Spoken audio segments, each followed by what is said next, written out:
Fala aí, pessoal, beleza? Bom, na aula de hoje a gente vai fazer uma revisão de termodinâmica, beleza?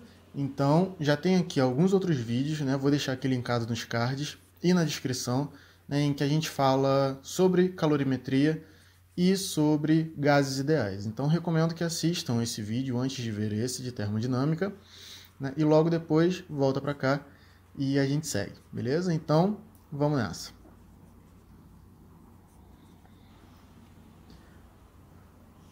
Bom, a ideia de energia, né? Toda vez que a gente fala de energia, a gente fala muito sobre isso na física, né? Basicamente, né, se a gente pegar a etimologia da palavra, né, energon, né, a gente vai ver que energia tem uma ideia basicamente de corpos que têm a possibilidade, né, ou o potencial de executar trabalho. En significa dentro, ergon significa trabalho. Então, basicamente, um corpo com energia é um corpo capaz de realizar trabalho. Trabalho esse que na física a gente entende, né, como sendo uma ação, né, digamos assim. Né? Em termos de mecânica, essa ação está relacionada com a ação de uma força fazendo um corpo se deslocar uma certa distância. Então, o trabalho, basicamente, é energia, medida em joules, calorias, né? Então, um corpo com energia é um corpo capaz de produzir trabalho. Vamos pensar aqui, né, em algum desse corpo, né, que teria uma certa quantidade de energia ali dentro, né? Então, se a gente pega, por exemplo, o álcool etílico, né? O álcool etílico, ele tem ali dentro dele uma certa quantidade de energia. Esse tipo de energia a gente chama de energia química. Então, essa energia potencial química que tem ali dentro, né, por conta das ligações moleculares, né, que formam o álcool etílico, estão ali armazenados na forma de energia. Se você mistura isso com O2, né, com gás oxigênio, e faz um processo de combustão, a gente consegue liberar essa energia. Por quê? Né, vamos pensar, né, lembrar aí da química rapidinho. Né, então você tem aí o álcool etílico, C2H6O. Se você mistura isso com oxigênio e taca fogo, faz um processo de combustão, isso vai formar como produto CO2 e água, H2O. Energia seria interessante se a gente conseguisse realizar trabalho. Então, basicamente, isso é o que a termodinâmica vai buscar.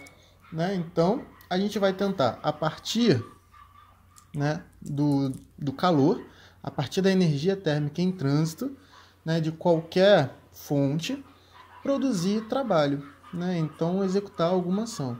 Pode ser mover um pistão, pode ser girar uma roda, pode ser girar uma turbina, realizar ações. Né? Então, basicamente, o que a gente vai querer fazer é extrair energia de alguma forma da natureza e essa energia transmitir, né, pela forma que for para dentro de uma máquina e que essa máquina, essa energia que a máquina está recebendo, possa ser utilizado para produzir trabalho, tá?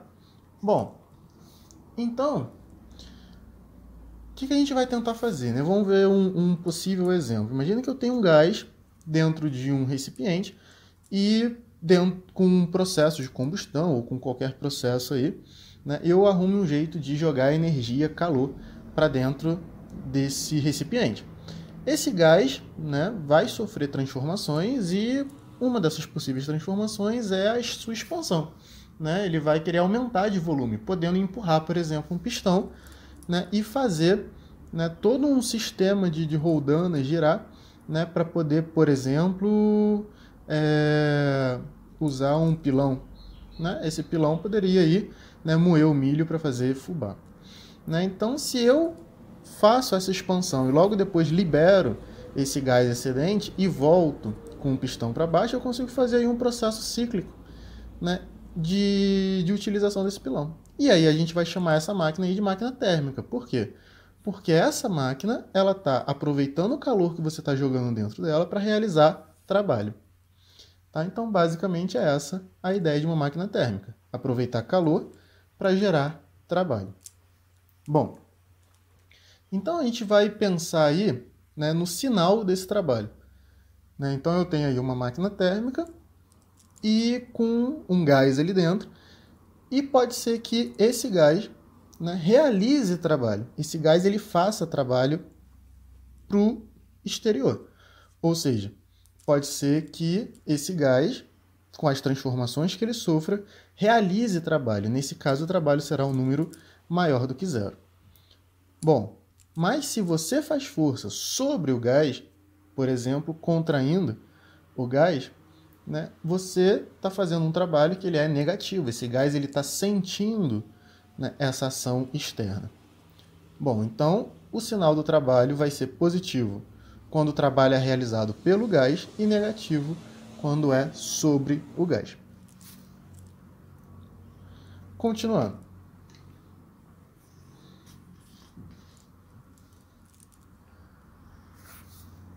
Bom, antes da gente continuar, vamos lembrar aí, né, de calorimetria, uma das possíveis coisas que pode acontecer quando um corpo recebe calor, né? Pensa num gás recebendo calor.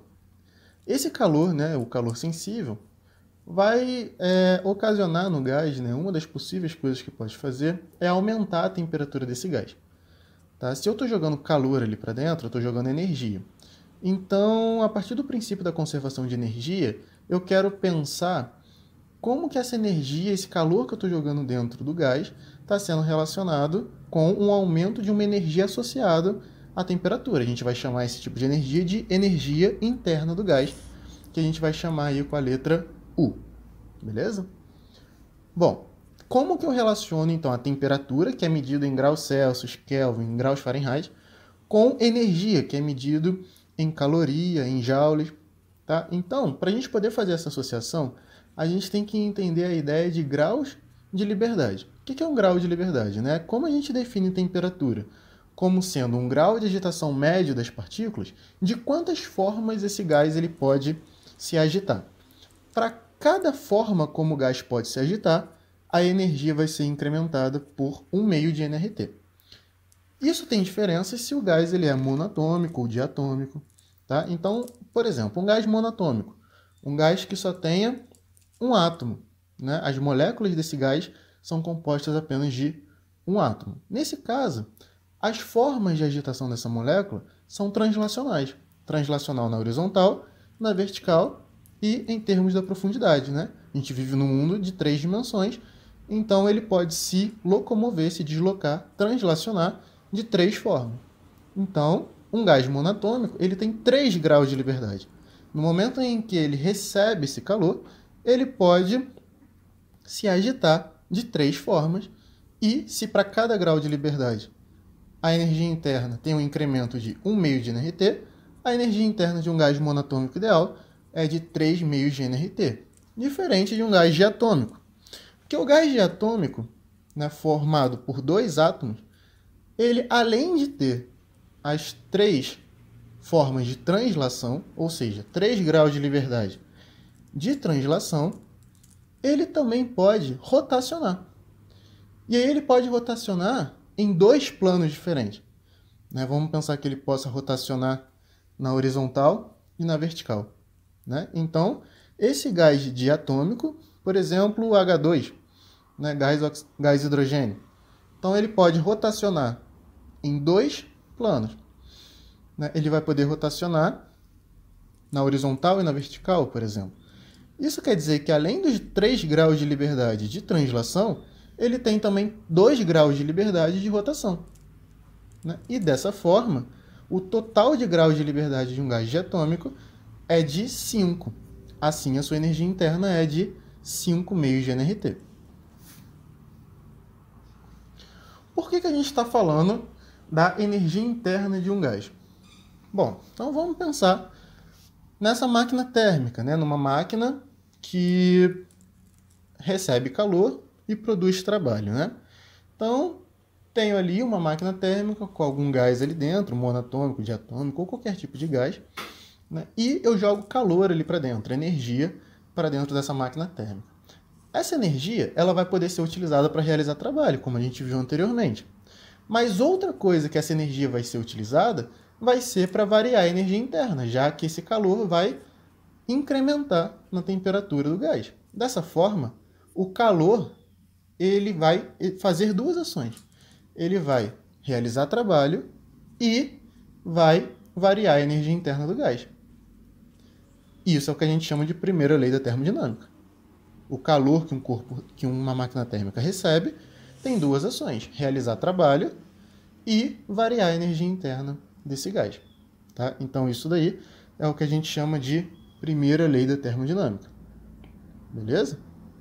Então, de novo, o calor ele é utilizado para realizar trabalho e variar a energia interna do gás dentro de uma máquina térmica. Tá? Primeira lei da termodinâmica. Bom, então, sabendo disso, né, sabendo que a primeira lei da termodinâmica diz para a gente que o calor, né, serve numa máquina térmica para realizar trabalho e variar a energia interna. Vamos pensar nas diferentes transformações que esse gás pode sofrer. Né? Uma delas é uma transformação isotérmica. O que é uma transformação isotérmica? Uma transformação isotérmica é aquela em que a temperatura permanece constante, certo? Bom, se a temperatura permanece constante e a energia interna está associada com a temperatura, isso quer dizer que a energia interna vai permanecer constante.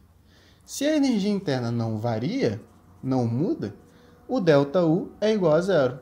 Sendo igual a zero, olha como é que fica a primeira lei da termodinâmica. Para uma transformação isotérmica, todo o calor que uma máquina recebe é utilizado para produzir trabalho. Tá? Então, Q é igual a tal. Tá? Bom, e numa transformação isovolumétrica ou isocórica? Né? Numa transformação desse tipo, o que permanece constante? O que permanece constante é o volume. Bom, se o volume permanece constante, isso quer dizer que as paredes do recipiente estão fixas, rígidas. Se nenhuma parede se movimenta, como é que a gente vai realizar trabalho? Não vai. Então, nesse caso, em uma transformação isovolumétrica, o trabalho é igual a zero. Se o trabalho é igual a zero, olha como é que fica a primeira lei da termodinâmica. Q é igual a ΔU. Ou seja, todo o calor que a máquina térmica recebe, em uma transformação isovolumétrica, está sendo utilizada para mudar a energia interna do gás. É importante também ressaltar aí que o trabalho é zero. E numa transformação isobárica? Bom, o que é uma transformação isobárica? Uma transformação isobárica é uma transformação a pressão constante. Então, a pressão ela não está mudando. Para a gente entender, né, quais são as relações que acontecem numa transformação isobárica, a gente vai ter que fazer uma observação aqui rapidinho. Tá? Bom, se a gente monta um gráfico, né, da pressão pelo volume num gás, né? Então imagine só que eu tenho aí uma expansão, né? O volume está aumentando e a pressão está mudando ao longo desse processo. Né? Se a gente tem aí uma relação qualquer entre a pressão e o volume, se a gente calcular a área abaixo desse gráfico, essa área é numericamente igual ao trabalho, né, realizado por essa máquina. Tá? Então, sobre o gás ou pelo gás. Então, de uma forma geral, né, sempre que a gente tem um gráfico da pressão pelo volume, a área corresponde ao trabalho. Se a pressão ela é constante, como é que fica esse gráfico? Esse gráfico é uma linha reta. Né? A pressão constante, o gráfico é uma linha reta horizontal. E aí fica fácil calcular o trabalho. Por quê? Porque essa área aí embaixo do gráfico é um retângulo. Né? Então, dessa forma, se você tiver uma transformação isobárica, você vai construir um gráfico e aí o trabalho vai ser numericamente igual à área desse gráfico, que no caso é um retângulo. Beleza? Bom, por fim, numa transformação adiabática. Numa transformação adiabática, não tem troca de calor. Se não tem troca de calor, o calor é igual a zero. Bom, se o calor é igual a zero, como é que isso vai ficar lá na primeira lei da termodinâmica? Colocando Q igual a zero, zero é igual a tal mais ΔU. Agora, acertando aí um pouquinho, né, para a gente ver uma forma de calcular o trabalho numa transformação adiabática, a gente vai passar o ΔU para o outro lado, e aí o trabalho é igual a menos a variação da energia interna. Beleza, pessoal? Bom, continua, tá? Em seguida, né, em um próximo vídeo com a primeira lei da termodinâmica. Quem quiser pode entrar em contato comigo através do meu e-mail, né, se ficou alguma dúvida, através das minhas redes sociais também, tá? E a gente se vê na próxima.